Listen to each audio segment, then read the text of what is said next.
Hi guys, so magandang tanghali. Again, I am having technical difficulties dito. So we're still trying to reach Coach Sheena uh, so we could have her view on our topic for today, which is codependency. Again, if we are watching on replay, please comment #replay. And Yon. So if um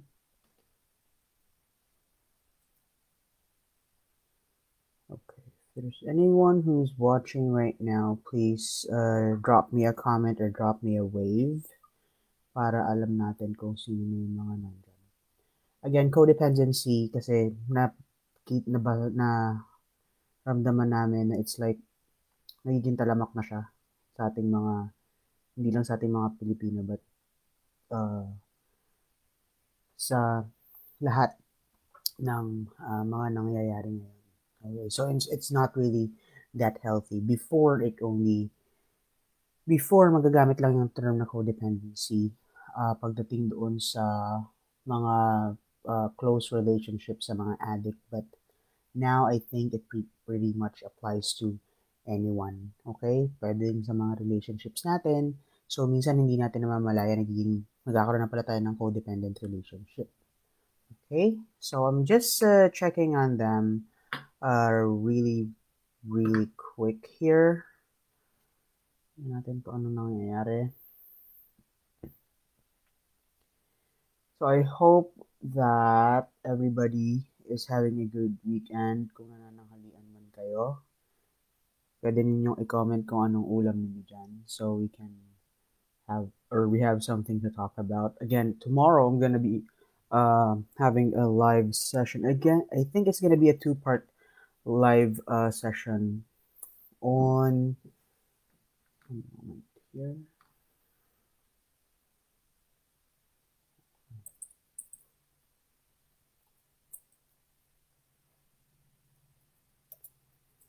Okay, so Coach Sheena is hosting sa page naman. So, okay.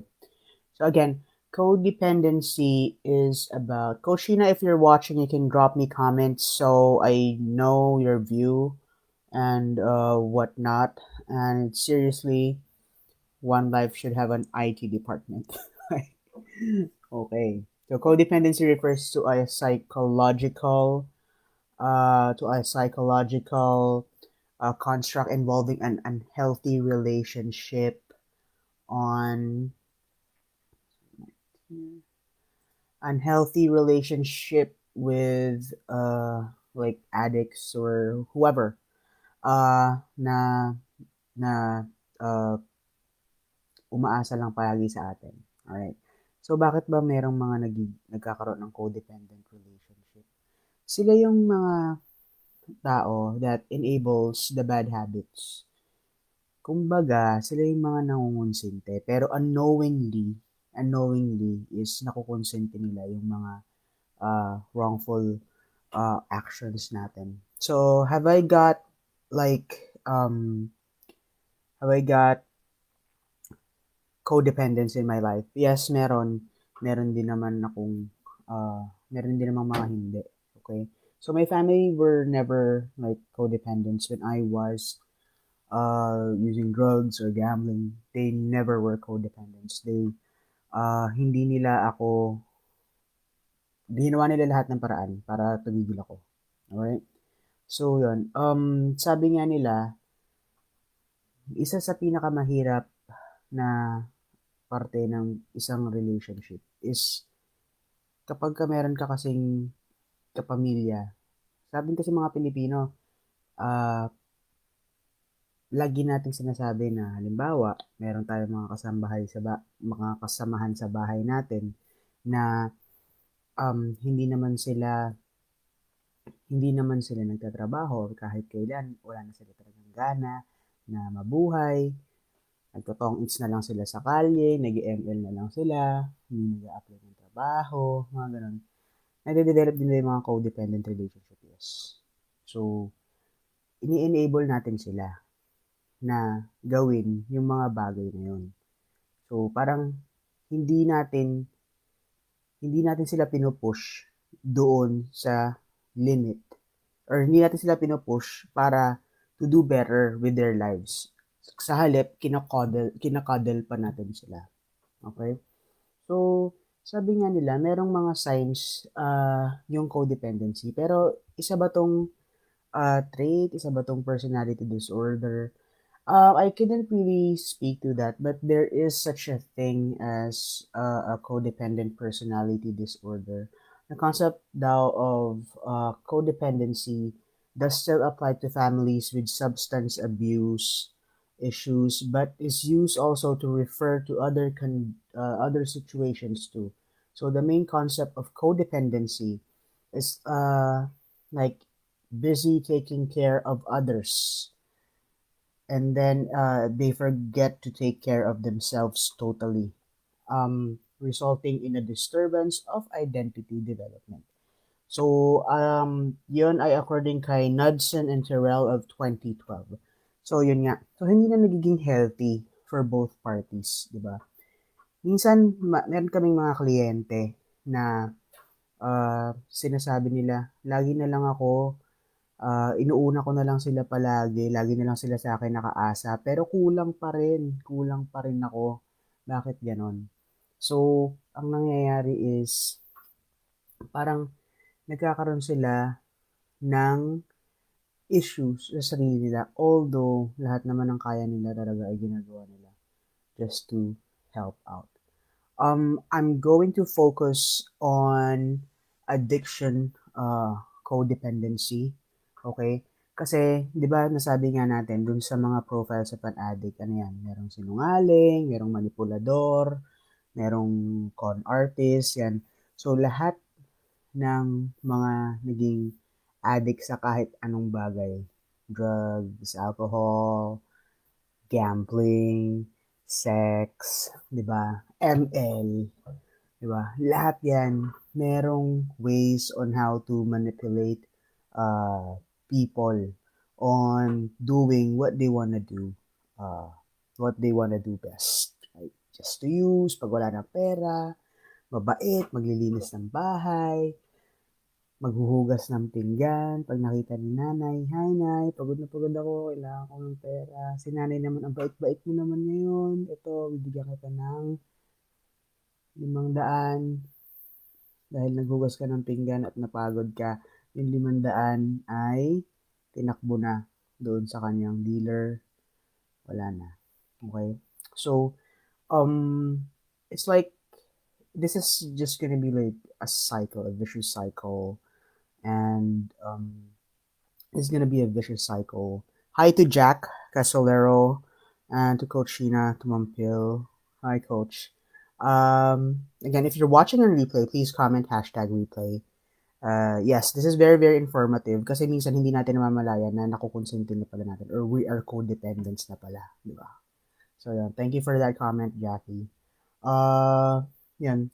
So, sabi nga nila, paano ba matitigil or paano ba malalaman na codependent ka na? So, meron dito sa website na positivepsychology.com, meron tinatawag sila na 20 signs of codependency. So, minsan nagkakaroon na ng low self-esteem. Di ba sinabi ko nga sa inyo, parang nangyayari is, bakit ganun? Ginawa ko naman lahat, hindi pa rin siya, lahat na ng pakiusap, ginawa ko, lahat na ng salita, ginawa ko, pero hindi pa rin siya nagbabago. Lahat na ng attempt, lumayas na ako ng bahay, nagpahabol na ako, hindi pa rin siya bumalik or hindi pa rin siya nagbabago. Meron silang low levels of narcissism. Narcissism is like, kaya ko lahat, ako ang number one, ganyan. Sometimes God complex, kaya kong tulungan lahat ng tao, pero in return is, napapabayaan ko na yung sarili ko, di ba? Minsan makikita natin yung sarili natin na tumutulong. Minsan makikita natin yung sarili natin na lahat lahat ng bagay is kaya nating gawin, right? Pero pag nag-self-check tayo, napapabayaan natin yung sarili natin. Tama? Di ba? Parang Bakit gano'n? Napasaya ko naman silang lahat, pero bakit parang kulang ako? Parang gano'n, alam mo 'yun? Nagkakaroon tayo ng familial dysfunction.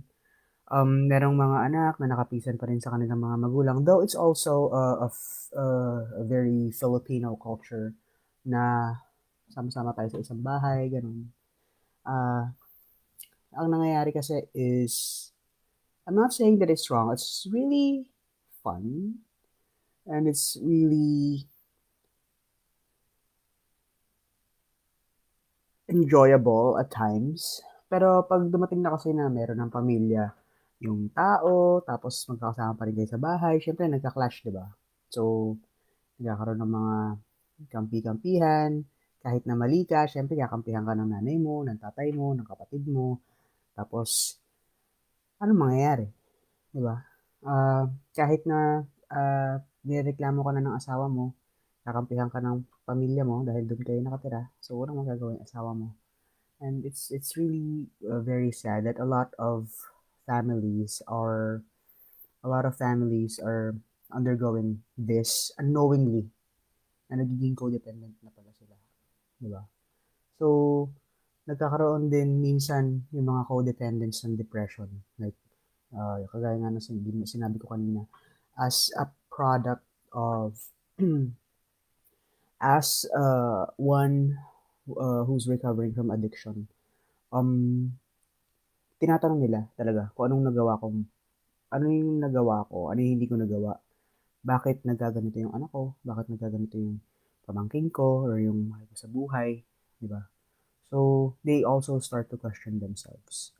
Meron namang point na yung mga codependents is napapansin naman nila talaga na merong nangyayaring hindi maganda. Pero bakit hindi nila pinipigilan yon? Kasi nga, codependent sila. They are enabling. Una, kasi mahal nila tayo. Di ba? Ah, Pangalawa, sila pa yung mas in denial. Like, lahat ng tao nagsasabi na gumagamit yan. Pero ah, ang nangyayari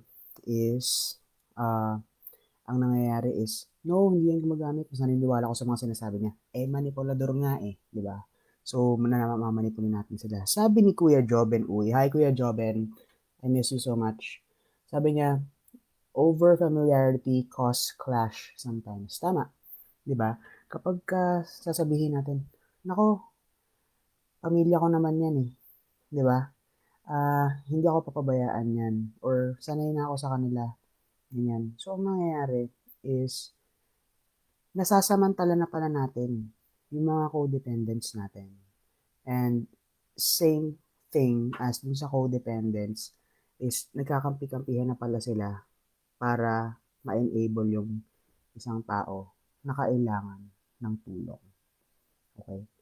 Um, Minsan kasi akala natin nasasaktan natin sila kapag ka dinidisiplina natin sila. Kagaya ng sinabi ko sa inyo, I was never enabled by my family. Ever. The moment na malaman nila that I'm using, pinaparehab nila ako. So, by that, you'll see, or you'll know na multiple times ako na-rehab, yeah. Multiple times ako na-rehab. Kasi hindi nila ako in-enable. Di ba? Tiniis nila ako. Hindi nila ako nadadalaw. Tapos, kahit nasa labas na ako ng rehab, yung pera ko, sila pa rin ang humahawak. Di ba? So, hindi nila ako in-enable. Hindi nila ako pinayagan na to go down to that path. Maswerte ako dahil doon. Kasi, hindi nila ako kinonsente. Pero maraming tao na they're having a hard time to say no to their family.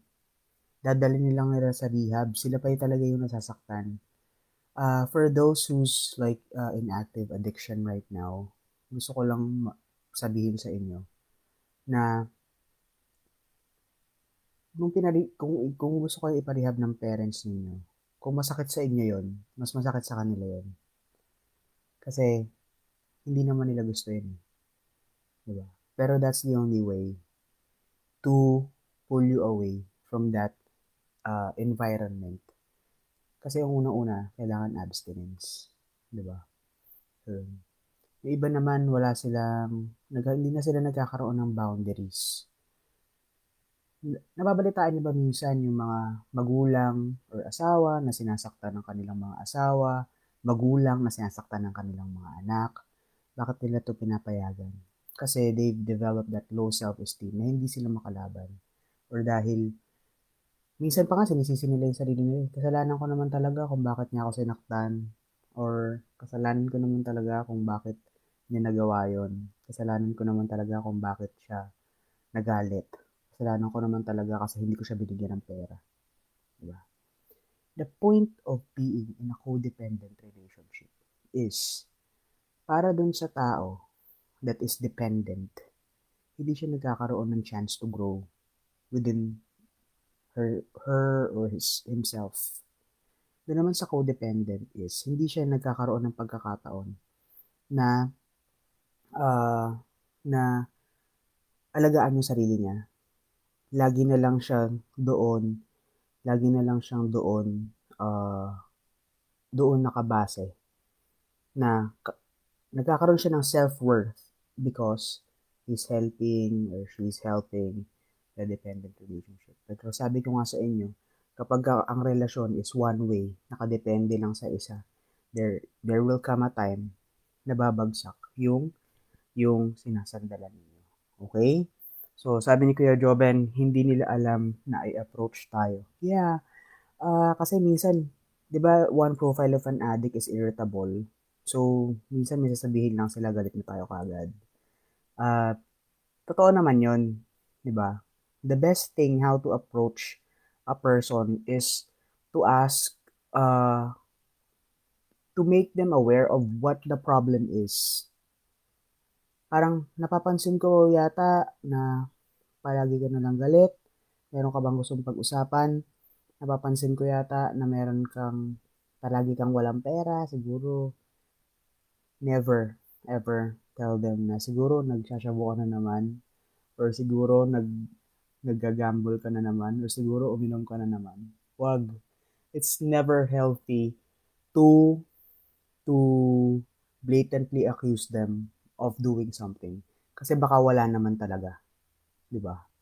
So, merong mga paraan kung paano i-approach yung mga taong dependent sa atin in so many ways. Like, hindi lang sa mga addict, 'di ba? Sa mga mag-asawa din, meron talaga na isa lang yung nagdadala ng pamilya. So, karamihan dito is yung mga babae na sila yung nagtatrabaho, tapos yung mga mister nila is wala namang ginagawa, nasa bahay lang or nag-aalaga ng anak. Pero uh, meron ding mga bagay na kailangan is inaasa lang nila dun sa asawa nila na pwede naman nilang gawin. Di ba? So, meron mga ganon. So, don't enable those kind of people.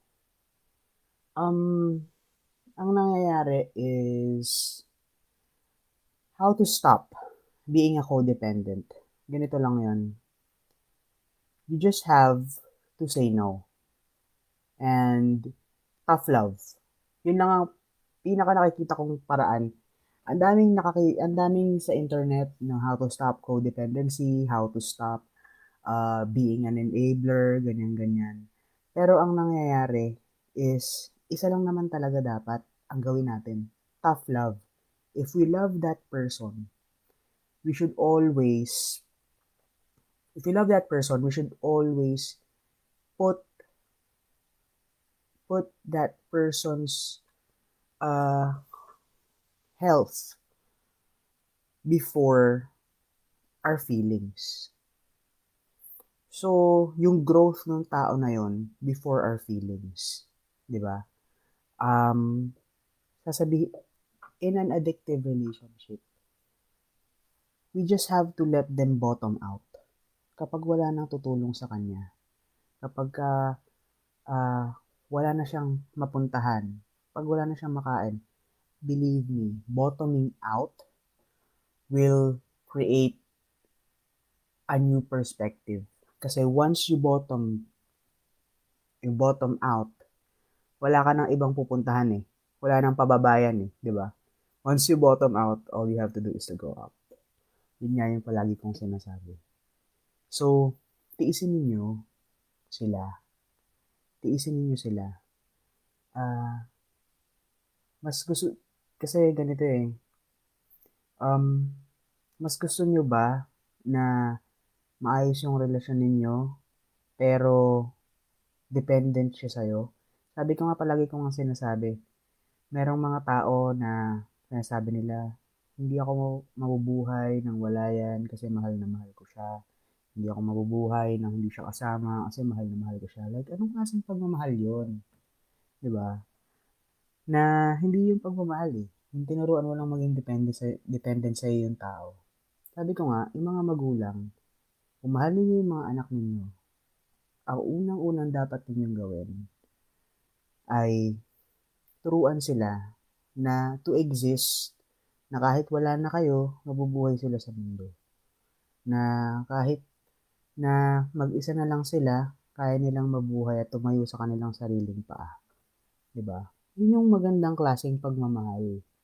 Yun yung ah yun yung empowering na pagmamahal is to teach them to be responsible for themselves. Kung matanda na yung anak mo, ikaw pa rin ang naghuhugas ng plato para sa kanya. 'Di ba? Ang katwiran mo, plato lang naman yan eh. 'Di ba? Maliit na bagay lang naman yan eh. Kung sa maliliit na bagay, hindi sila mapagkakatiwalaan. Kung sa maliliit na bagay, hindi nila magawa. Paano pa yung malalaking bagay kagaya ng managing their lives, 'di ba? So, um, it's not easy to put things into chance na kapag ka binitawan nyo sila ay maayos nila ang kanilang mga buhay. You can always guide them, but you cannot control what they do with their lives. Lagi niyong tatandaan yun. At meron din kayong sariling buhay.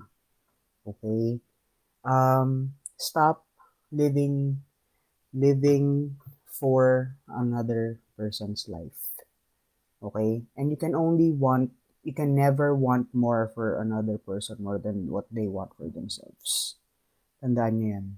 So kahit anong tulong ninyo kung hindi nila gustong magbago is wala. Lalo pa kapag kinakader nyo sila, pinoprotektahan nyo sila, sineshelter nyo sila, dahil ayaw nyo silang masaktan. Kung mahal nyo sila, let them grow. Kung sabi ko nga, if you're not growing, alam na to ng lahat, you're simply decaying. Tough love. Okay? Hindi magiging madali ang journey na to. Sabi ko nga, if you're on to a journey of change, the transition phase is always difficult. Okay, hindi siya magiging madali. Magkakaroon kayo ng tension sa sarili mo na sige, hindi ko siya kukonsintihin. Tapos maya-maya madudurog ang puso mo para sa kanya na ah wait lang, hindi ko pala kaya kasi kawawa naman siya, di ba? So hindi. Kahit na masakit, tiisin ninyo. Um, kahit na mahirap, gawin ninyo. And it's all gonna be worth it. Okay? Learn to say no. Learn to call them out kapag kamali sila. Minsan kasi pinapayagan lang natin na pagsalitaan tayo ng masama, di ba? Murahin tayo pag hindi natin binibigyan ng pera or murahin natin sila kapag hindi nila tayo binibigyan ng pera. Yun, huwag kayong pumayag. Learn to call them out. Kahit na mag-away kayo, kahit na may tension kayo, kahit nasiraan kayo sa ibang tao, palabasin kayong masama, di ba? I know masakit yon, I know mahirap yon, and I know merong gumagawa nun. Like, to blame you for everything that's happening with their lives. Yun lang, yun lang ang ebidensya that they're not responsible for their shit. Okay? Sorry for the word, but that's it. Okay? So yan, just let's focus on giving tough love to the people who needs it. If you love them, you should let them know. And love yourself as well. Yun nga. So if that person learns to grow sa sarili niya, dapat pantay kayo, 'di ba? Kasi sa isang relationship, no matter what kind of relationship, like friends or family or husband and wife or brother and sister, sa isang relationship, dapat sabay kayo nag-grow. Kasi sa relationship na hindi sabay yung pag-grow ninyo, it will essentially break apart. Kapag ka na-outgrow ng isa yung isang panig. Okay? So, kung magbago siya, kailangan magbago ka rin sa sarili mo. Mahalin niya yung sarili niya, mahalin mo yung sarili mo. So, you would like have a balanced relationship on your own. So, kanya-kanya kayong responsibility. So, hindi porket mag-asawa kayo, merong mabigat na responsibility sa isang tao, sa lalaki or sa babae. Tapos ito, medyo mag-aak yung responsibility. Hindi. Dapat pantay palagi yung responsibility. And depende naman sa inyo yun eh, on how you define pantay, di ba? Pero yun, kailangan pantay palagi yung responsibility ninyo. Kasi pag hindi yan nagpantay, there's always gonna be the chance that one will get tired because the load is just too much for them to handle. Okay? So yan. Learn to say no, tough love, and it's all gonna be for the best. Okay? If you have any comments or any suggestions or any questions, just send a PM to a private message to One Life Group. Any of the coaches will respond to you. Just give us like 24 to 48 hours to respond. And yeah, just give us a couple of hours to respond to your queries. Or if you want to send me a message, you could always send me a message at Poi Delara2 or at my page at Poi Delara. And you can always follow me at YouTube. At yeah, Poi Delara. It's just my name. All right. So kasi it's like I think this is the first time that we went on live sa group and sa page simultaneously. Yeah, I'm Coach Poi. I'm the founder of One Life Group. We would always choose a topic for the page for public consumption, but most of our videos is doon sa group. So, according to Coach Sheena, she will have a follow-up live about this codependency topic since we couldn't do it simultaneously. Thank you for doing that. And I hope that we would find a way to like simultaneously air two coaches or three coaches at the same time. We're still working on that.